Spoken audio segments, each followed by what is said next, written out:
Bueno, pues tema de hoy, el pecado. El pecado es un tema que hace que tenga sentido Jesucristo y la cruz, la obra de Jesucristo. Si no hay pecado, si no creemos en el pecado, no tiene sentido ni Jesucristo ni la cruz de Jesucristo, por tanto, tampoco tiene sentido el cristianismo. Así que el tema no es poca cosa ni es superficial. No solamente, ya digo, por la profundidad de la gravedad del asunto del pecado en sí, sino porque trasciende a todo lo que es después la enseñanza y la realidad de la existencia del cristianismo. Romanos capítulo 5, versículo 12 dice algo importante.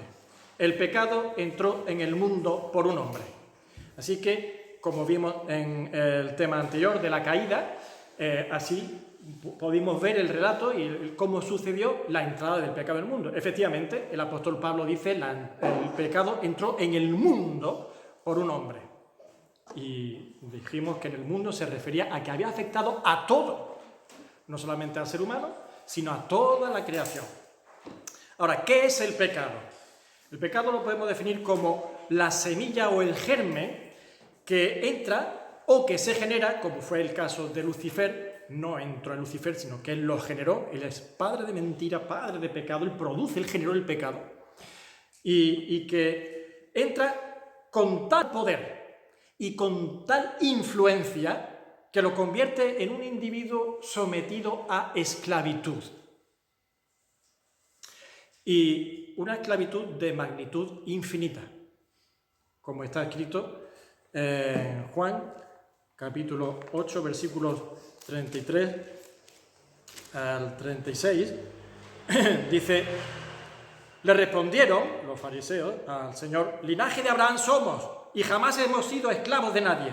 ¿Cómo dices tú, seréis libres? Es muy famosa esa frase del Señor cuando dice: y la verdad os hará libre, ¿no? Pues ellos responden así: ¿cómo dice que seremos libres? Somos libres porque somos linaje de Abraham. No hemos sido esclavos de nadie. ¡Wow! Jesús le respondió: de cierto os digo que todo aquel que hace pecado, esclavo es del pecado. Y el esclavo no queda en la casa para siempre, el Hijo sí queda para siempre. Así que, si el Hijo os libertare, seréis verdaderamente libres. Así que el que hace pecado, esclavo es del pecado. Después, en Romanos, vamos a leer varias citas. Romanos capítulo 6, versículos 12 al 14. No reine pues, es un reinado, es una imposición. No reine pues el pecado en vuestro cuerpo mortal, en vuestro ser físico, de modo que lo obedezcáis en su concupiscencia. Ni tampoco presentéis vuestros miembros al pecado como instrumentos de iniquidad, sino presentad vosotros mismos a Dios como vivos de entre los muertos, y vuestros miembros a Dios como instrumentos de justicia, porque el pecado no se enseñoreará de vosotros, pues no estáis bajo la ley, sino bajo la gracia. Así que mirad, reinar el pecado, enseñorearse el pecado, obedecer al pecado. Todo es una forma de imposición sobre nosotros. Por mucho que nos resistamos, hay algo superior que reina sobre nosotros, que se enseñorea sobre nosotros. Versículos 16 al 18. ¿No sabéis que si os sometéis a alguien como esclavo para obedecerle, sois esclavos de aquel a quien obedecéis, sea del pecado para muerte o sea de la obediencia para justicia? Pero gracias a Dios que aunque erais esclavos del pecado, habéis obedecido de corazón a aquella forma de doctrina a la cual fuisteis entregados. Y libertados del pecado, vinisteis a ser siervos de la justicia. Ahora servimos a la justicia, que eso es honorable, es glorioso. Pero antes éramos esclavos del pecado. 20-21. Porque cuando erais esclavos del pecado, erais libres acerca de la justicia. Pero ¿qué fruto teníais de aquellas cosas de las cuales ahora os avergonzáis? Porque el fin de ellas es muerte. Nosotros no teníamos que ver con la justicia, no teníamos una ley encima. Claro, pero ese es el problema. ¿Cuál era el fruto de estar fuera de la ley y fuera de la justicia? Era muerte, era perdición. Y no hay peor esclavitud que estar sometido a lo que te lleva a la muerte. Mientras que servir a la justicia, estar bajo la ley de Dios santa, era libertad realmente. Ser libre no es hacer lo que me dé la gana. Ser libre es ser capaz de hacer lo correcto, de hacer lo bueno, de hacer lo aprobado por Dios. Eso es ser libre. Pero no somos capaces, porque somos esclavos. Y Pablo le escribe a Tito, capítulo 3, versículo 3, porque nosotros también éramos en otro tiempo insensatos, rebeldes, extraviados, esclavos de concupiscencias y deleites diversos, viviendo en malicia y envidia, aborrecibles y aborreciéndonos unos a otros. Éramos aborrecibles y nos aborrecíamos mutuamente. Con mucho jijiji, jajaja, muchas caritas así graciosas delante, después te das la vuelta y lo pones verde, ¿no? Así de veces, aborreciéndonos y aborrecibles. Eso es el pecado, esa es la esclavitud a la que el pecado somete al hombre. Y tan solo la intervención de Dios puede solucionar esta situación. Y esta situación, esta realidad, impide al hombre desarrollar una existencia virtuosa y libre. Ya he dicho, no nos deja hacer el bien, no nos deja hacer lo correcto, no nos deja vivir delante de la voluntad de Dios. ¿Esclavizados a qué? Pues esclavizados a una continua tendencia al mal. Y eso es desde el principio. Génesis capítulo 6, versículo 5, en los albores de la creación casi, dice: y vio Jehová que la maldad de los hombres era mucha en la tierra y que todo designio de los pensamientos del corazón de ellos, toda la intención y todo lo que maquinaban los corazones, era de continuo solamente el mal. ¿Os dais cuenta? No había otra forma de maquinar en ellos. Tendencia al mal continuamente. Porque somos esclavos. Y no solamente en ese periodo prediluviano, antes del diluvio, antes de que el Señor hiciese caer las aguas y destruyese a toda aquella generación, excepto a Noé y su familia, esa situación, sino que esa situación se sigue dando. Y el apóstol Pablo escribe a los romanos, y mirad lo que encontramos en el capítulo 7, un capítulo que podríamos sacar de aquí libros y libros, pero vamos a intentar hacerlo en unos minutos. Capítulo 7 de Romanos, versículos 15 al 21. Atentos. Mirad cómo es la tendencia esa, ya que hemos visto en Génesis. Romanos 7, 15. Porque lo que hago no lo entiendo, pues no hago lo que quiero, sino lo que aborrezco, eso hago. Y si lo que no quiero, esto hago, apruebo que la ley es buena. De manera que ya no soy yo quien hace aquello, sino el pecado que mora en mí. Y yo sé que en mí, esto es, en mi carne, no mora el bien, porque el querer el bien está en mí, pero no el hacerlo.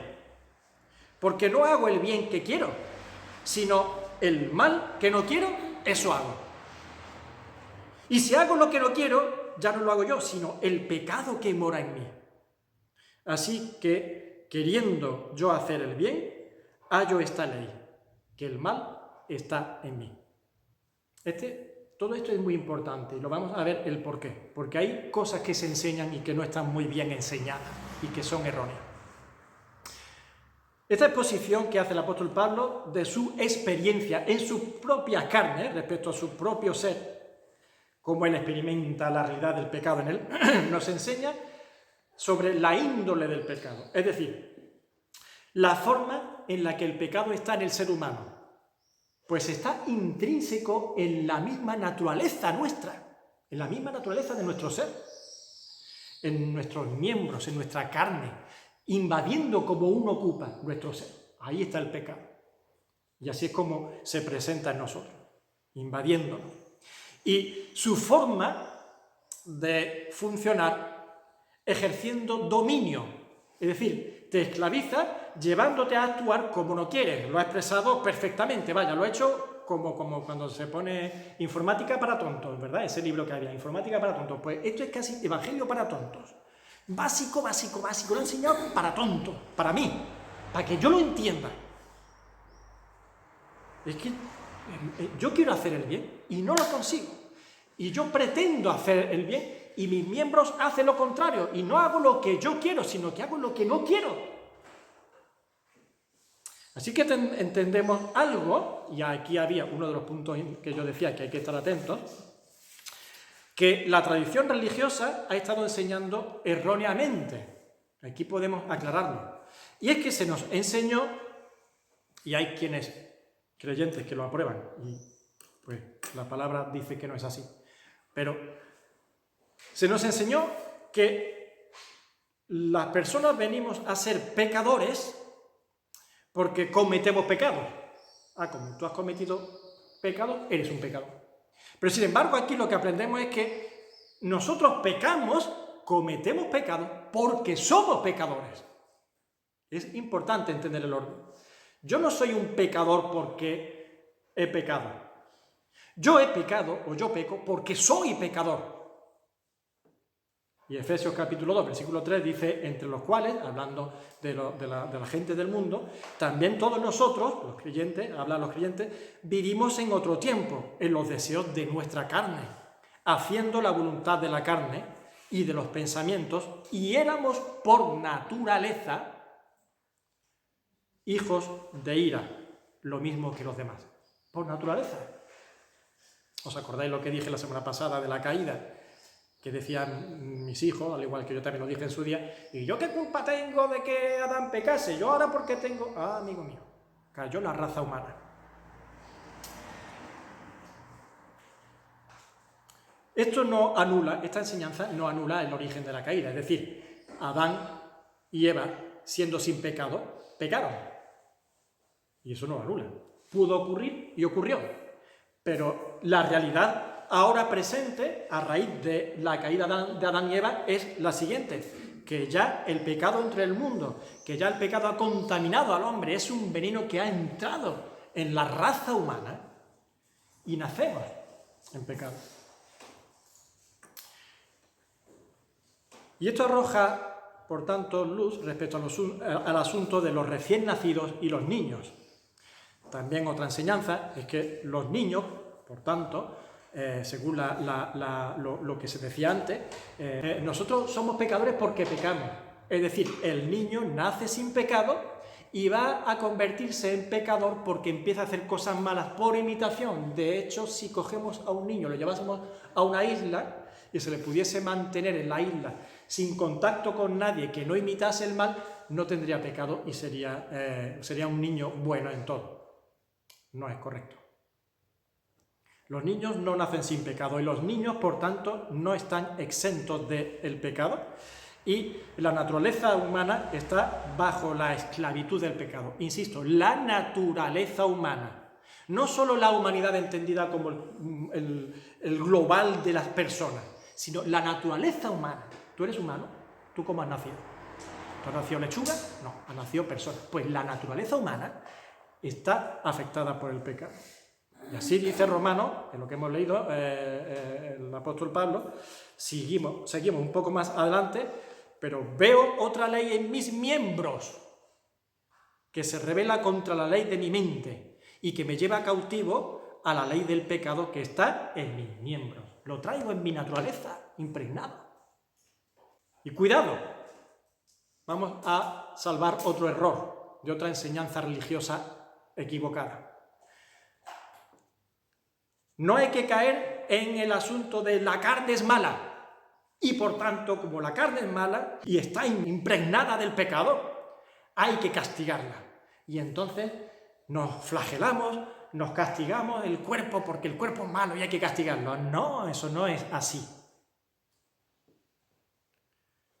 Ya el apóstol Pablo avisa a los colosenses de enseñanzas erróneas en ese sentido, capítulo 2, versículo 23, que dice: tales cosas tienen a la verdad cierta reputación de sabiduría en culto voluntario en humildad y en duro trato del cuerpo.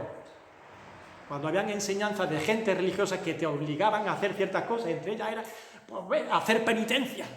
Anda 500 kilómetros con garbanzo metido en los zapatos, date 500.000 latigazos en la espalda, no sé qué, porque tienes que saber sufrir para así castigar el pecado en el cuerpo y así espías las culpas. Eso es religioso, mentiroso, satánico.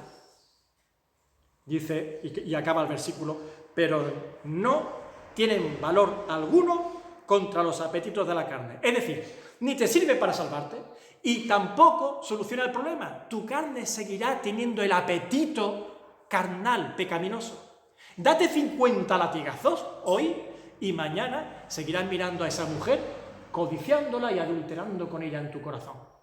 ¿Es o no es? Y es lo que dice el Señor. Oísteis que fue dicho, no cometerás adulterio, mas yo digo, cualquiera que codiciare a una mujer en su corazón ya está cometiendo adulterio para con Dios. Ahí está el pecado. Átate a un póster con cadenas y no toques nunca a una mujer. Pero está el deseo, y ahí está el pecado. Así que mucho cuidado. Ese duro trato al cuerpo, ese castigo al cuerpo no es bíblico. Y ya estudiaremos este asunto con el tema de la salvación y de Jesucristo. ¿Cómo es el que castiga la carne en su propia carne? Para después, no sigo adelantando porque si no ya os estropeo aquel tema que va a ser muy bonito.